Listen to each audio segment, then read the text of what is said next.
Oke, jadi, seperti judulnya, reading vlog. Gue sedang mencoba untuk mendiversifikasi konten-konten yang ada di YouTube, karena gue lumayan suka dengan editing-editing video, dan kayaknya kalau misalkan gue cuman edit sebulan sekali, which is reading wrap up, monthly reading wrap up, itu agak lama nunggunya. Jadi gue coba untuk diversifikasi video gue dengan reading vlog. Or maybe untuk sekarang gue akan melakukan percobaan untuk membuat reading vlog. Nah, rencananya gue itu pengen bikin kayak video-video orang luar gitu loh, yang I try to solve this book mystery bla bla bla kayak gitu-gitu. Kayak ada yang mencoba untuk, sebenarnya itu basically reading vlog, tapi mereka tuh sambil mencoba untuk memecahkan kasus-kasus dalam buku tersebut. Yang paling terkenal itu biasanya kayak baca novelnya Agatha Christie, terus mereka mencoba menerka-nerka apa yang sebenarnya terjadi, siapa pembunuhnya dan lain sebagainya kayak gitu-gitu. Terus ada beberapa juga yang udah masuk ke ranah misteri kontemporer gitu, jadi novel-novel zaman sekarang. Nah, gue berencana untuk bikin kayak gitu juga maunya, tapi ya lihat nanti gimana. Tapi basically video ini tuh bakal jadi reading vlog aja gitu loh. Dan buku yang akan jadi bahan eksperimen reading vlog pertama gue adalah jajang, What Have You Done-nya Sherry Lapina. Yap, dia adalah penulis yang karyanya tuh pernah gue baca di bulan Januari di tahun ini. Dan itu gue lumayan suka gitu. Gue lumayan suka sama misterinya, meskipun menurut gue itu bukan misteri yang aneh-aneh gitu loh. Kayak novel-novel kayak Strange House, Strange Building, Strange Picture, yang mereka pakai tools berupa gambar atau bangunan yang dijadikan perantara misterinya gitu. Sementara kalau bukunya Sherry Lapina yang gue pernah baca, which is Not a Happy Family, itu ya udah kita mencoba menebak siapa pelaku pembunuhan gitu aja. Nah, untuk yang berikutnya ini, karena gue lumayan suka dengan Sherry Lapina, gaya penulisannya, gaya ceritanya, gue memutuskan untuk menjadikan buku ini sebagai bahan percobaan pertama gue untuk reading vlog. Oke, bukunya tuh tentang apa? Oh iya, gue belum baca sama sekali buku ini. Sama sekali, bahkan chapter 1 pun gue belum. Gue cuman baca kayak sinopsisnya, mungkin semacam sinopsis, karena nih di halaman sebelum masuk ke chapter 1, itu ada semacam prologue, mungkin?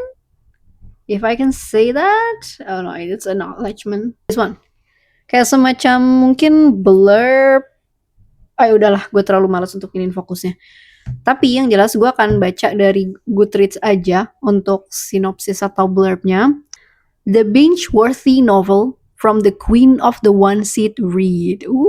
And New York best-selling author of The Couple Next Door. Kayaknya The Couple Next Door ini yang paling terkenal ya dari Sherry Lapina. Atau mungkin yang mengangkat nama dia, I don't know. Atau mungkin novel debutnya, I don't know. Tapi, well, next time mungkin gue akan baca The Couple Next Door. Nothing ever happens in sleepy little Fairhill, Vermont. But this morning, that will change. And one innocent question could be deadly. What have you done? Okay. It's a bit similar with the first page before chapter 1. The teenagers get their kicks selling ghost stories in the old graveyard. The parents trust their kids will arrive home safe from school. Everyone knows everyone. Curtains rarely twitch. Front doors are left unlocked. Okay. But Diana Brewer isn't lying safely in her bed where she belongs.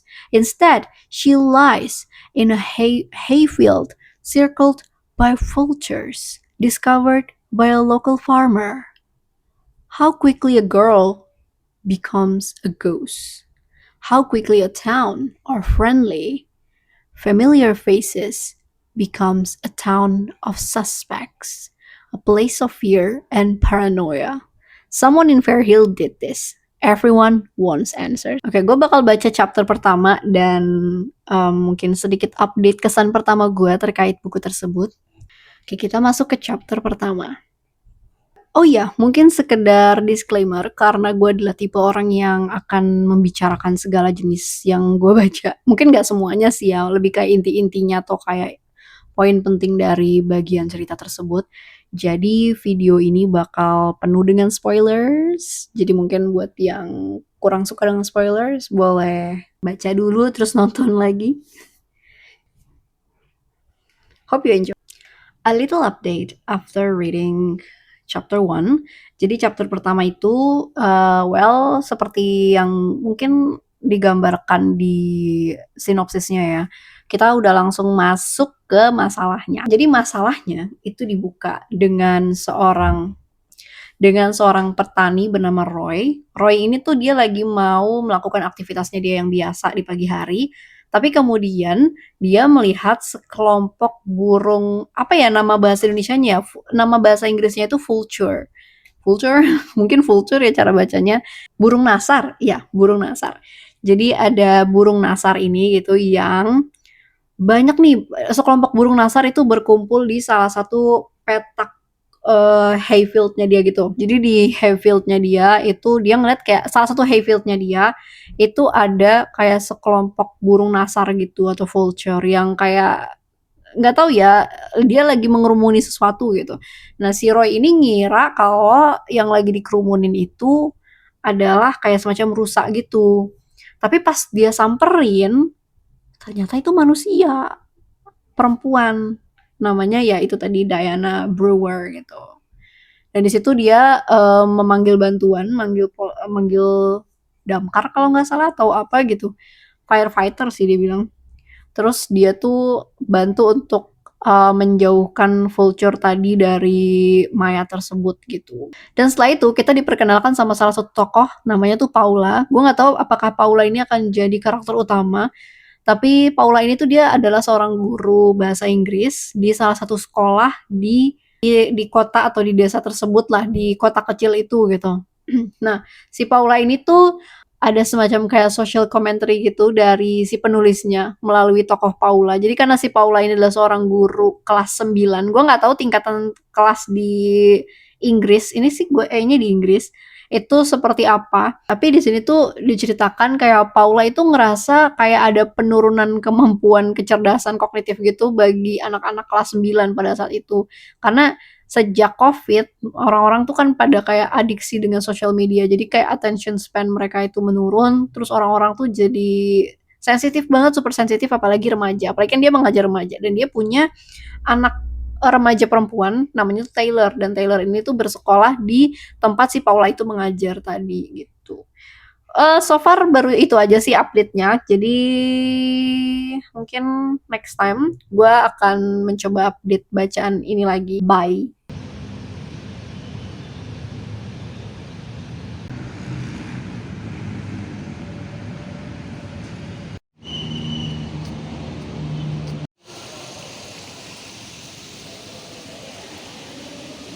Oke, ini udah 1 minggu dari sejak gue bikin video awal niatan gue untuk membaca What Have You Done, untuk membuat reading vlog gue membaca buku What Have You Done, dan sekarang gue udah selesai baca buku itu.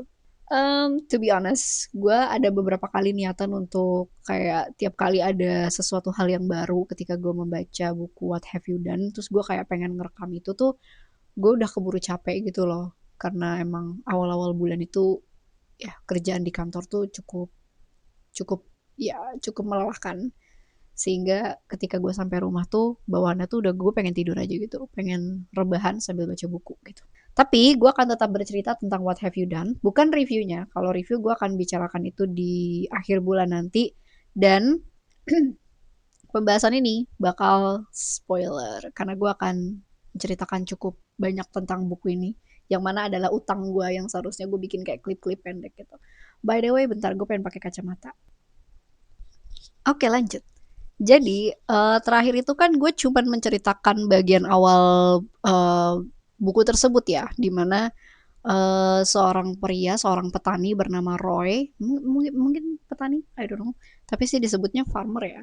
Petani bernama Roy menemukan mayat Diana Brewer di di fieldnya dia, di lapangan rumputnya dia gitu. Kemudian dia melaporkan itu kepada kepolisian, dan kepolisian menginvestigasi kasus kematian dari Diana Brewer. Diperkirakan Diana Brewer itu meninggal di tengah malam gitu. Nah, selain itu kita tuh juga melihat beberapa sudut pandang dari orang-orang di sekitar yang ada di town tersebut, yang ada di kota kecil itu, kota Fairhill. Dimana yang pertama itu ada guru namanya Paula Acosta, di mana si Paula ini tuh dia punya seorang anak perempuan namanya Taylor, dan dia bersekolah di tempat yang sama dengan ibunya. Nah, si Paula Acosta ini itu lagi menghadapi remaja yang enggan terbuka gitu loh sama orang tuanya. Jadi dia tuh kayak berusaha untuk apakah gue harus ngasih ruang untuk anak gue si Taylor, tapi di sisi lain dia juga khawatir gitu anaknya tuh kenapa, karena biasalah anak remaja kan kayak nggak mau uh, urusannya itu dicampuri gitu loh dengan orang dewasa gitu kan. Nah terus Diana Brewer itu punya dua sahabat, sahabat tiga sih sebenarnya, tapi yang satunya tuh pacar. Dua sahabatnya yang pertama itu Riley ini cewek, kemudian yang kedua itu Evan. Nah di sini tuh kita melihat bagaimana di dalam cerita ini ya, kayak Riley sama Evan itu kayak jadi duo untuk ngebantuin detektif itu untuk mencari siapa sebenarnya pelakunya. Bahkan beberapa kali tuh mereka itu berhasil memecahkan kasus lain. Karena awalnya mereka mencurigai orang tersebut itu sebagai pelaku pembunuhnya si Diana, tapi at the end of the day ternyata bukan, tapi itu mengungkap kasus yang berbeda begitu.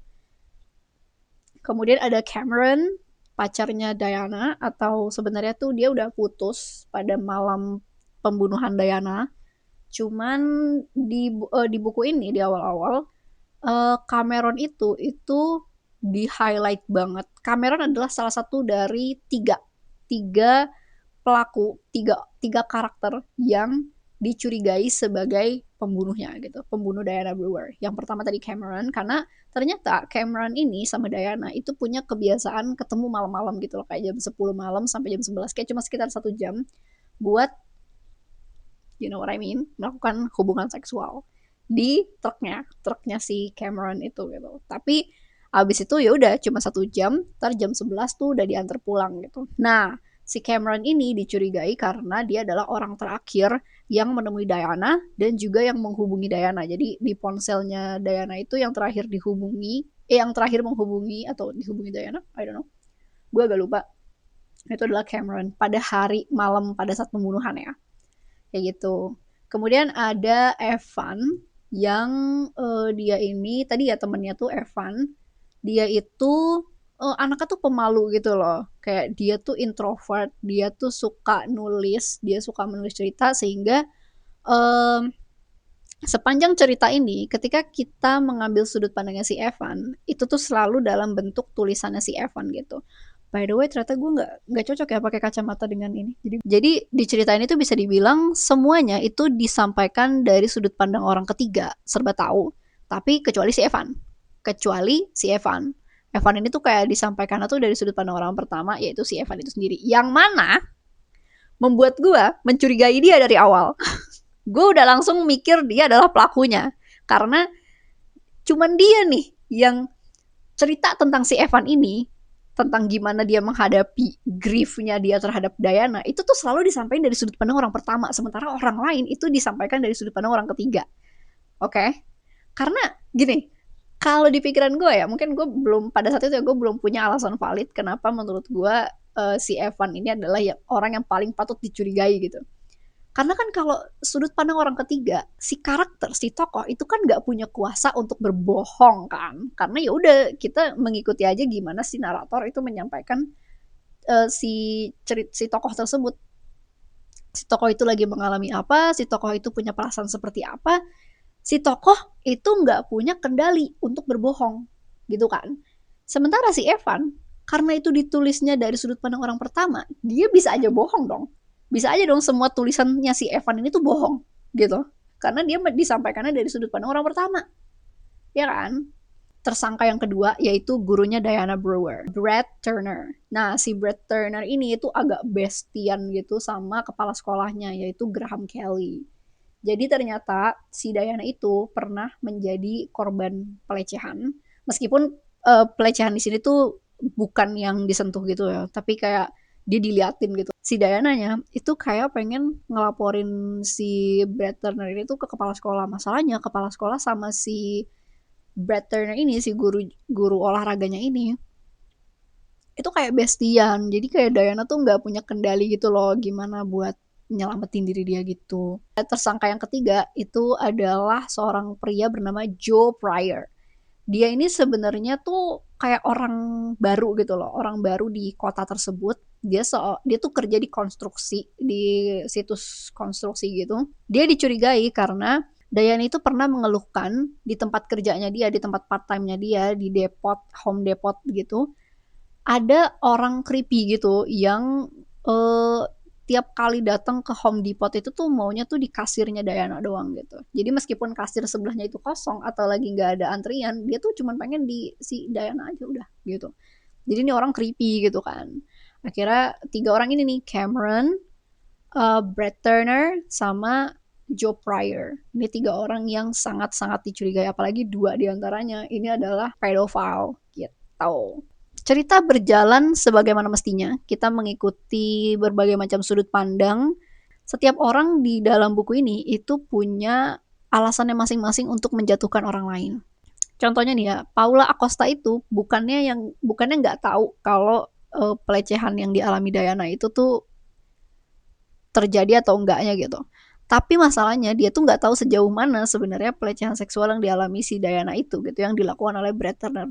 Dia tuh cuman taunya katanya si Brad Turner itu cuman ngeliatin doang atau kayak nepuk bro gitu, atau mungkin sentuhan-sentuhan yang sebenarnya tuh dianggapnya kayak unintentional, cuman kayak mau ngasih semangat doang gitu. Tapi karena ini dilindungi oleh Graham Kelly, si kepala sekolahnya, si Paula Acosta itu dia kayak mikir, hmm, ini tuh sepatutnya tuh sampai ke polisi nggak sih? Tapi kalau misalkan sampai ke polisi, berarti kan karirnya si Graham Kelly itu hancur karena dia ternyata melindungi pelaku pedofil gitu. Terus Joe Pryor ini kan tadi gue bilang dia itu orang asing kan sebenarnya, dia tuh orang baru yang ada di kota tersebut. Dan iya, ternyata sepak terjangnya si Joe Pryor sebelum sampai ke Fairhill ini juga adalah seorang pedofil. Dia tuh 11-12 nih sama si Brad Turner ini. Dia tuh di kota dia yang sebelumnya itu juga suka ngeliatin cewek, juga suka ngeliatin anak umur 16 tahun. Bahkan ketika dia di Fairhill sekarang, dia tuh sering ke Quebec, ke Kanada, nyebrang border, tau gak sih, dari Amerika ke Kanada. Cuman buat apa? Buat liatin cewek. Dan dia tuh ngedeskripsiin gitu loh, kayak kenapa dia tuh demen gitu sama si anak-anak, sama si remaja-remaja perempuan ini gitu. Oh my god, so creepy loh. Udah sih kayak gitu aja ceritanya. Selebihnya tuh ya udah tentang kita ngelihat para tokohnya hidup, kita ngelihat kehidupan para tokohnya. Dan oh ya, Brad Turner itu tuh punya punya tunangan namanya tuh Ellen. Dan si Ellen ini dia tuh kayak menghadapi dilema batin ketika mengetahui bahwa Brad Turner ini tuh ternyata seorang pedofil. Dan dia tuh kayak dia antara mau percaya atau enggak gitu. Dia mau percaya sama orang yang udah meninggal atau mau percaya pada si Brad sama si pasangannya gitu. Apalagi mereka tuh akan menikah tuh dalam waktu dekat, kayak mungkin Oktober ya, kan setnya tuh di Oktober, November, Desember, 2 bulan lagi gitu. Dan dia udah nyiapin rumah, udah nyiapin pernikahan bakal kayak apa. Jadi dia tuh kayak antara apakah gue harus melanjutkan pernikahan gue atau tidak gitu. Dan dia dilema gitu. Well, itu aja untuk update meskipun not so update lah ya, update gue tentang buku What Have You Done. Meskipun sebenarnya gue cukup expect lebih karena judulnya kan What Have You Done ya. Karena jadi gue tuh agak berpikir apakah tindakannya itu adalah sesuatu yang di luar nalar, sesuatu yang emang sadis banget gitu. Well, ini sadis, sadis. Tapi gue kayak mungkin berekspektasi cerita motifnya gitu tuh lebih ini lagi gitu. Gitu. Lebih kayak nggak masuk akal dan bikin gue geleng-geleng aja sih, kayak gitu.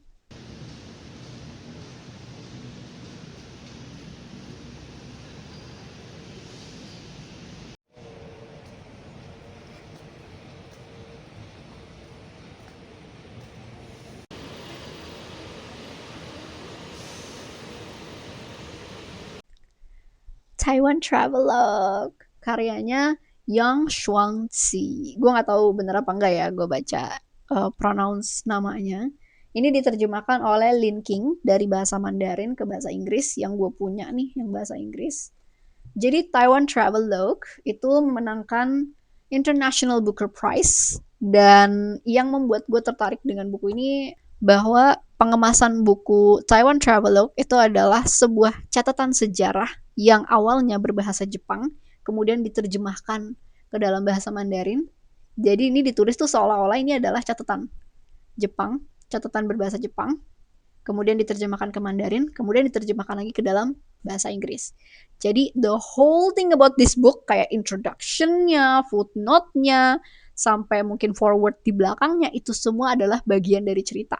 Biasanya ya kalau kita baca misalkan buku klasik atau catatan sejarah gitu kan yang dibukukan gitu, yang di modern apa ya, diterbitkan kembali di masa modern, selalu ada introduction gitu-gitu ya. Introduction itu buat ngegambarin buku ini tuh tentang apa gitu. Terus ada forwardnya juga atau kata pengantar.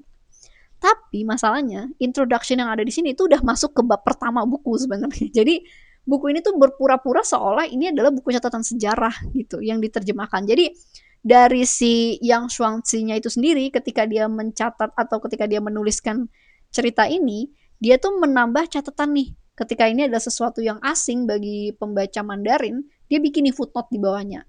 Kemudian kita sebagai orang yang membacanya dalam bahasa Inggris, linking penerjemah bahasa Inggrisnya itu juga nambahin footnote lagi nih untuk sesuatu yang kita tidak familiar mungkin dalam bahasa Mandarin yang tidak dijelaskan oleh si Yang Shuangzi ini.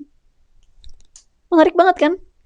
Well, kalau dari segi ceritanya sebenarnya ini tuh cerita tentang kisah cinta dua orang perempuan. Yang pertama itu Chizuko, orang Jepang. Yang kedua itu Chizuru. Chizuru, ya benar. Dia seorang perempuan Taiwan. Sebenarnya namanya bukan Chizuru, tapi itu kalau dibaca ke dalam bahasa Jepang tuh namanya Chizuru. Yang dimana si Chizuko ini adalah seorang penulis terkenal di Jepang. Kemudian dia tuh lagi melakukan kayak semacam lecturer tour di Taiwan. Dan si Chizuko ini tuh dia tuh seneng jalan-jalan, dia emang seneng travel, dia seneng makan-makan. Dan ketika dia tuh pergi ke Taiwan, dia tuh mengharapkan makanan-makanan yang emang bener-bener otentik Taiwan, jadi bukan yang udah disesuaikan dengan lidah orang Jepang, tapi bener-bener otentik Taiwan gitu. Dan disinilah kehadiran Chizuru, her interpreter atau penerjemahnya dia. Nah dia tuh yang ngajakin si Chizuko untuk makan di tempat-tempat tertentu, makan makanan yang unik dari Taiwan, terus jalan-jalan ke berbagai macam tempat, sampai menemani Chizuko sebagai interpreternya dia atau penerjemahnya dia. Tapi karena cerita ini kan sebenarnya kepura-puraan bahwa ini adalah catatan sejarah yang ditulis oleh orang Jepang, kemudian diterjemahkan ke dalam bahasa Mandarin.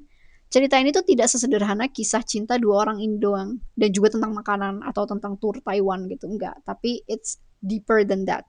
Itu lebih dalam daripada itu. Well, bahasa Inggris gue tuh masih belum yang terlalu jago ya, tapi gue agak sedikit menangkap dari introduction di dalam buku ini bahwa sebagai mainlander, lu harus menyampaikan cerita yang seperti apa, dikemasnya itu akan seperti apa, dan nanti bagaimana dipublikasikan kepada islandernya atau bahkan dipublikasikan kepada mainlander gitu. Apakah ini akan cocok dengan mainlander tersebut atau tidak gitu.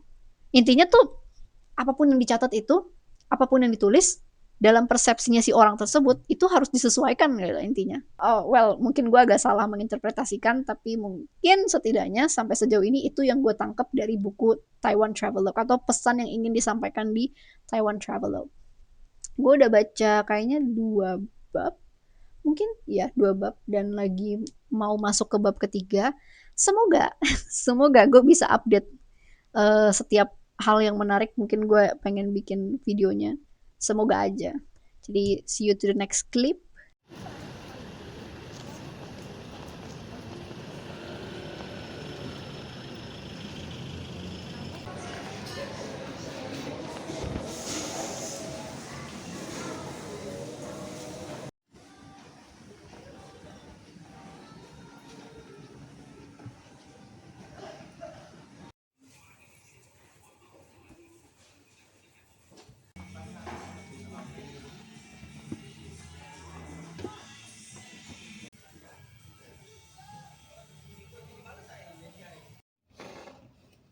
Mari kita reading update sebelum berkegiatan yang lain.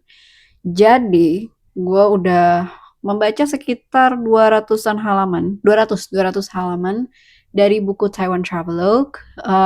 Mungkin waktu awal video gue belum banyak cerita ya tentang Taiwan Travelogue itu tuh kayak apa. Jadi, Taiwan Travelogue itu kan mengisahkan tentang seorang penulis ya, namanya Chizuko. Namanya tuh Aoyama Chizuko. Dia itu penulis yang cukup terkenal di Jepang, kemudian mendapatkan kesempatan lah untuk traveling ke Taiwan. Tapi travelingnya ini tuh bukan traveling doang, tapi dia kayak ada kegiatan berupa menghadiri kelas-kelas kepenulisan untuk komunitas-komunitas keperempuanan Jepang yang ada di Taiwan kayak gitu-gitu. Nah, di situ dia bertemu sama seorang penerjemah atau interpreter bernama Chizuru.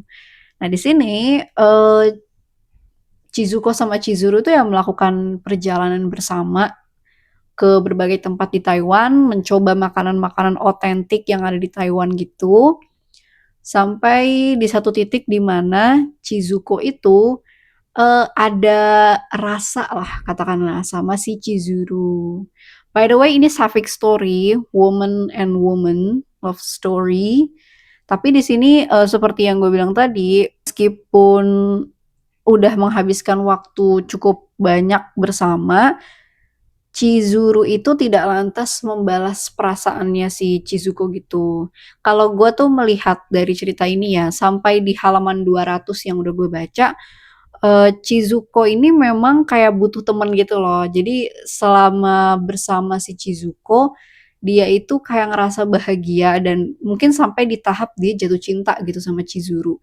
Tapi di sisi lain, Chizuru itu tuh melihat Chizuko pure profesionalisme aja gitu. Jadi memang tidak ada intensi ke arah romance untuk si Chizuru. Sampai sejauh ini yang gue tangkap memang begitu ya, karena Chizuru ini memang kayak berusaha melakukan yang terbaik gitu loh untuk pekerjaan dia.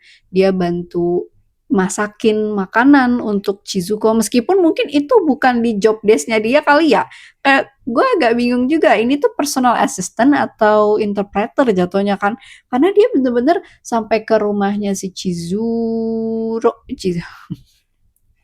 sampai ke rumahnya si Chizuko atau kayak rumah inapnya si Chizuko.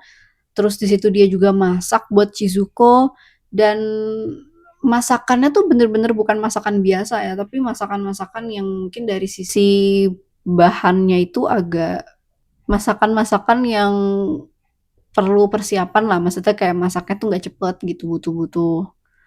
Ya intinya Chizuru ini berusaha untuk melakukan pekerjaannya sebaik mungkin. Cuma gue jadi agak bertanya-tanya ya, apakah memang ini pure profesionalisme? Karena jatuhnya apa yang dilakukan sama si Chizuru ini tuh kayak personal assistant gitu. Ya emang sih melakukan hal yang terbaik, tapi emangnya pekerjaan interpreter itu harus sampai ke tahap itu ya? Ada beberapa kali kejadian di mana si Chizuko ini kayak mempertanyakan, lu beneran nganggep kita berteman atau enggak? Karena pernah di awal buku si Chizuko itu tuh menawari hubungan pertemanan dengan si Chizuru. Terus si Chizuru tuh kayak, if you want to consider me as your friend, then I'll be your friend. Jadi kayak gue akan berperan menjadi teman lu gitu. Dan sepanjang cerita Chizuko tuh menyadari kalau Chizuru ini tuh kayak pemain nohmas gitu loh. Kayak bermain peran, kayak menyembunyikan ekspresi aslinya gitu. Nah si Chizuko ini menyadari sepanjang cerita, meskipun kita berteman tapi I know nothing about you gitu. Seringnya tuh Chizuko yang bercerita tentang diri dia, tapi Chizuru tuh hampir nggak pernah bener-bener bercerita tentang diri dia. Bahkan Chizuko sendiri nggak tahu nih Chizuru nih sebenarnya milih makanan ini ketika lagi bareng-bareng itu karena dia suka makanan itu atau Chizuko nggak suka makanan itu gitu loh. Jadi nggak bener-bener bisa ketahuan gitu lah. Nah sampai ada satu titik nih di mana si Chizuko itu mengkonfrontasi, lu bener-bener menganggap hubungan kita berteman atau enggak? Kayak gue pengen kita beneran berteman gitu. Terus dia akhirnya ada satu momen di mana konfrontasi itu tuh udah dianggap menyebalkan sama si Chizuru, bahkan Chizuru tuh kayak mengancam untuk resign. Itu adalah momen terakhir yang gue baca. Jadi jadi mereka tuh mostly pas kejadian konfrontasi soal pertemanan ini terjadinya tuh mereka lagi minum-minum gitu. Jadi kayak si Chizuru tuh ngerasa gue udah capek lu tanya kayak gitu terus. Padahal waktu itu udah jelas dia ngomong ini pure profesionalisme, gue nggak akan lebih dari itu gitu. Oke, itu update sementara aja. Jadi see you next clip.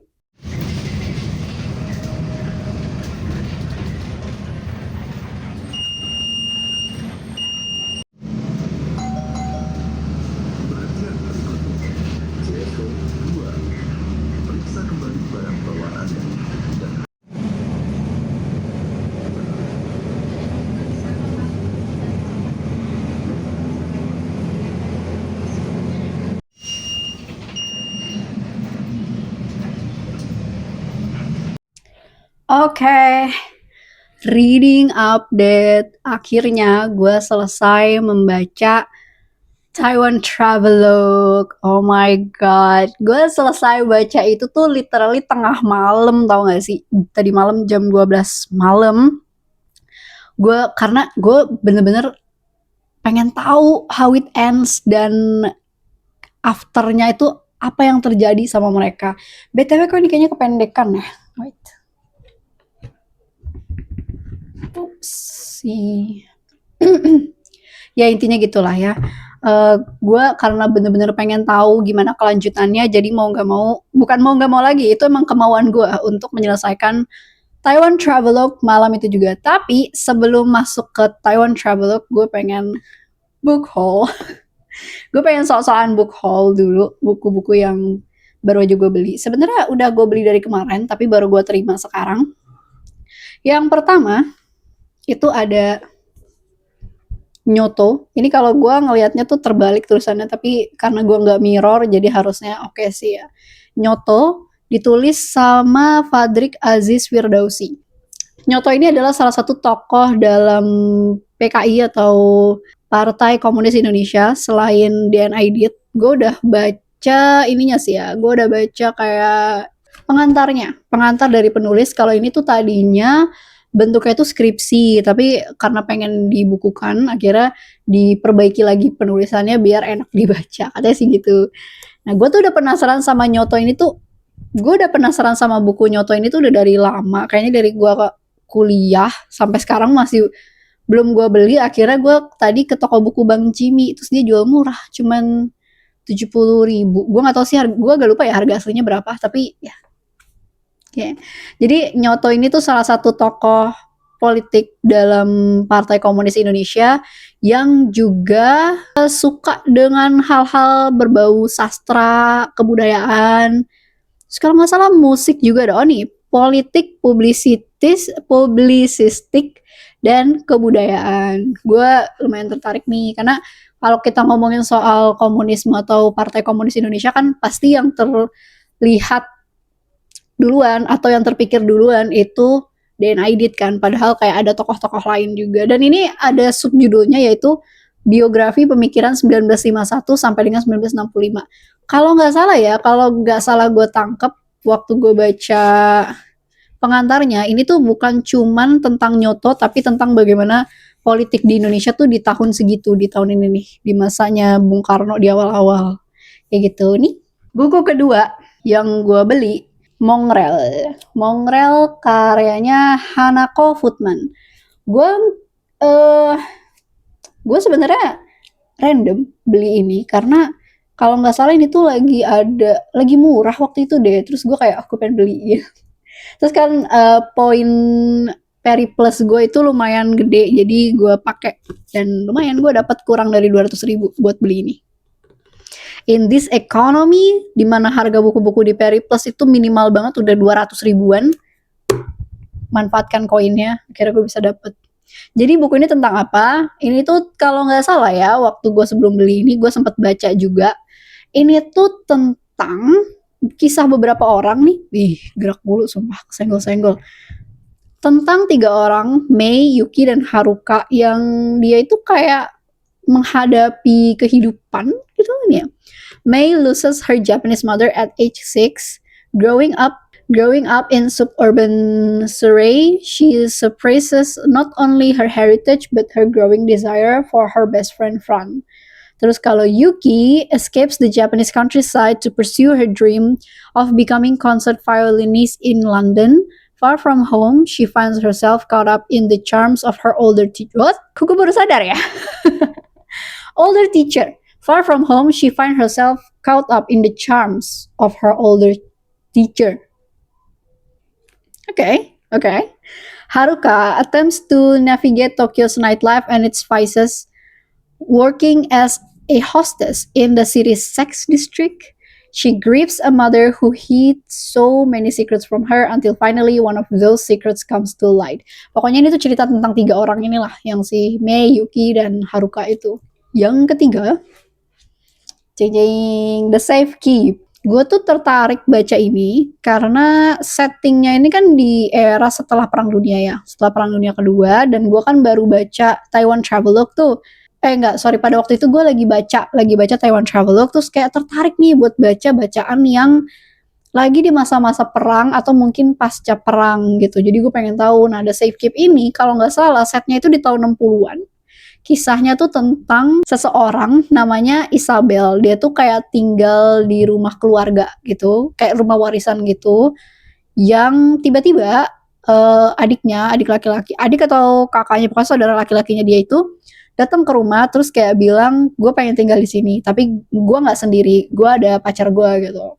Nah, ternyata si pacarnya si adeknya ini, pacarnya cewek kan ya, itu punya sifat yang nggak disukain gitu sama si Isabel gitu. Kayak sembrono gitu loh, barang-barang pada hilang, barang-barang nggak ditaruh di tempat yang seharusnya, kayak gitu-gitu. Tapi ini tuh Safik ya setahu gue ya, jadi LGBT gitu.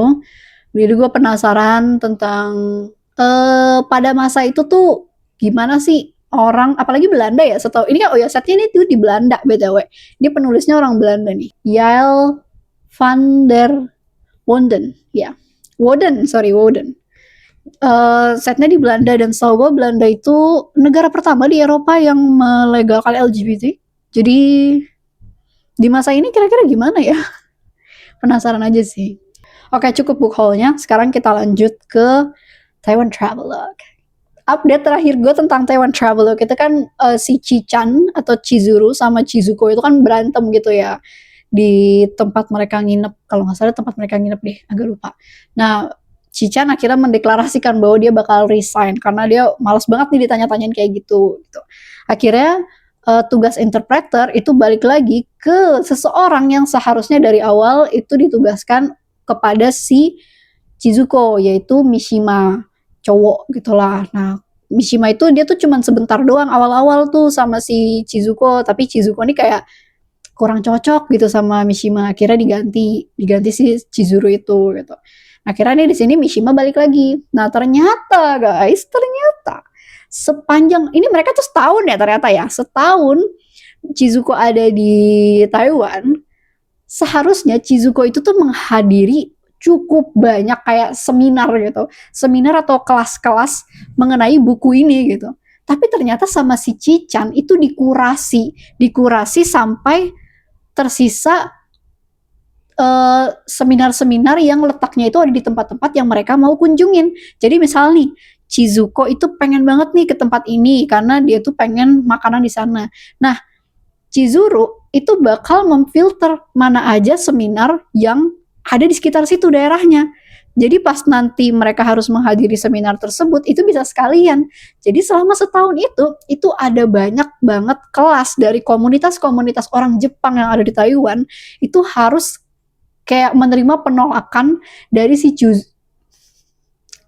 Chizuru. Karena Chizuru ini mau nyenengin si Chizuko. Oh my god. Ini tuh literally lost in translation. Jadi bagaimana Chizuko itu menganggap bahwa dia itu menunjukkan rasa cintanya ke Chichan, tapi Chichan juga menunjukkan dengan cara yang berbeda. Tapi keduanya itu menangkapnya dengan makna yang berbeda. Oh my god. Tapi at the end, akhir dari cerita ini mereka kayak berdamai, oke. si Chizuko itu nggak akan berubah, dia akan jadi orang yang seperti itu. Oh ya BTW, maksudnya perbedaan yang menyebabkan mereka itu akhirnya tuh nggak bisa saling memahami atau kayak lost in translation itu tuh karena posisi politik. Kalau pandangan gue gini, bukan pandangan gue. Apa yang gue tangkap itu adalah karena posisi politik tersebut. Chizuko itu kan berasal dari Jepang, yang mana pada masa itu Jepang adalah colonizer atau penjajahnya gitu. Sementara Chizuru ini kan dia Taiwanese, dia islander, orang dari wilayah yang dijajah sama si Chizuko tadi gitu. Jadi Chizuko tuh punya pemikiran, oke, Chizuko ini ada pemikiran kayak bahwa penjajahan itu nggak cocok, nggak benar apa segala macam. Iya, dia ada pikiran-pikiran seperti itu. Sehingga ketika misalkan dia melihat sesuatu di Taiwan yang ada campur tangannya sama Jepang atau sama kekaisaran pada saat itu, dia akan mikir seharusnya tuh nggak kayak gini nggak sih? Harusnya tuh akan lebih bagus tuh begini. Padahal sebenarnya di sudut pandangnya si Cichan atau mungkin beberapa orang Taiwan di sana tuh ya nggak masalah juga gitu. Bukan berarti hal yang buruk ya menerima kolonial gitu, cuma coba ngelihatnya tuh jangan dari sudut pandang yang lu tuh colonizer gitu. Kayak pola pikirnya dia terhadap Taiwan tuh beda gitu. Nah sementara Cichan itu pengen, ya gue melakukan ini karena ini yang gue suka, tapi lo nggak pernah bertanya apakah gue suka ini atau enggak. Lo selalu menganggapnya kasihan gitu. Chizuko itu selalu ngeliatnya tuh kayak kasihan. Chizuru itu suka pakai chosan. Chosan itu pakaian yang dipakai di Taiwan pada masa mungkin setelah dinasti Qing gitulah. Nah dia tuh suka pakai chosan karena menurut dia ya mungkin it's part of her identity, something like that gitu. Tapi karena si Chizuru ini pakai chosan, ada pandangan-pandangan jelek gitu loh ke dia. Kayak, oh kelihatan banget nih eyeliner gitu, makanya ada sikap yang kayak, lu gak boleh masuk ke hotel, lu gak boleh masuk ke sini gitu. Hanya karena dia tuh terlihat eyeliner, hanya karena dia terlihat sebagai orang Taiwan. Nah di sini Chizuko itu instead of menanyakan lu sebenarnya suka kan dengan hal seperti ini, kayak maksudnya ini sesuatu yang lu cintai gitu. Dia malah ngasih kimono buat si Chizuru.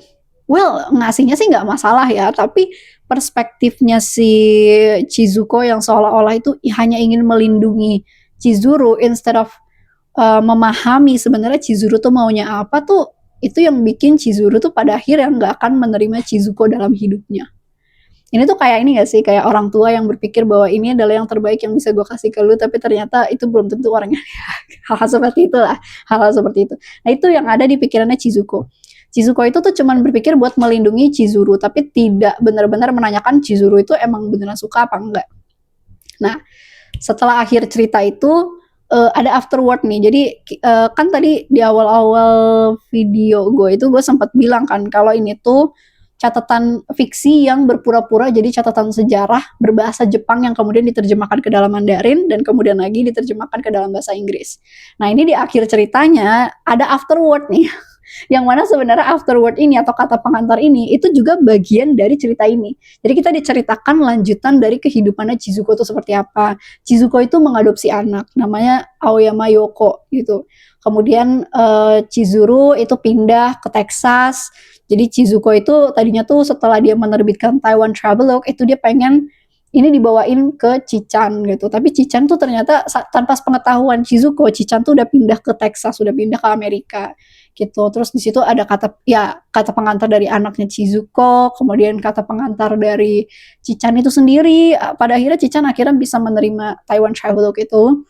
Kemudian ada kata pengantar dari anak Cichan juga, sampai kata pengantar dari penulisnya yang Shuangzi, bahkan kata pengantar dari Lin King. Dan semua itu seolah-olah emang bagian dari proyek itu gitu loh, proyek terjemahan buku itu. Padahal sebenarnya itu kan semua fiksi ya.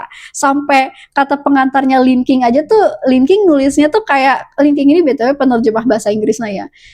Lin King aja tuh bahkan sampai kayak nulis seolah-olah dia tuh wah gue berterima kasih, gue bangga sekali gitu bisa jadi bagian dari project penerjemahan karya history ini gitu. Padahal tuh kayak so, gue seneng banget pas baca kata pengantar itu karena kayak seru aja gitu, kayak oh my god, wah buat gue pribadi ini nggak heran sih menang International Booker Prize, buku berbahasa Mandarin pertama yang menang. That is my update dan juga sedikit book haul.